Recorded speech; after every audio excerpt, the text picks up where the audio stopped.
Washington Square by Henry James. Narrated by Eloise Fairfax. Chapter 1.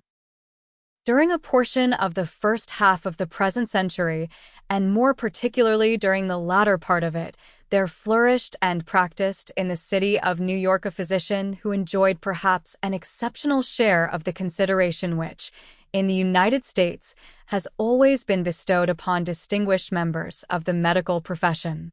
This profession in America has constantly been held in honor, and more successfully than elsewhere has put forward a claim to the epithet of liberal.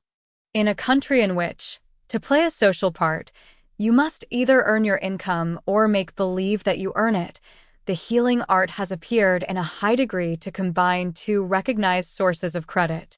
It belongs to the realm of the practical, which in the United States is a great recommendation, and it is touched by the light of science, a merit appreciated in a community in which the love of knowledge has not always been accompanied by leisure and opportunity.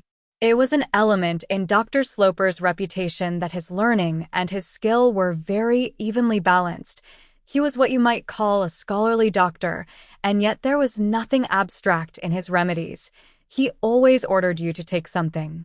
Though he was felt to be extremely thorough, he was not uncomfortably theoretic, and if he sometimes explained matters rather more minutely than might seem of use to the patient, he never went so far, like some practitioners one has heard of, as to trust to the explanation alone, but always left behind him an inscrutable prescription. There were some doctors that left the prescription without offering any explanation at all, and he did not belong to that class either, which was, after all, the most vulgar. It will be seen that I am describing a clever man, and this is really the reason why Dr. Sloper had become a local celebrity.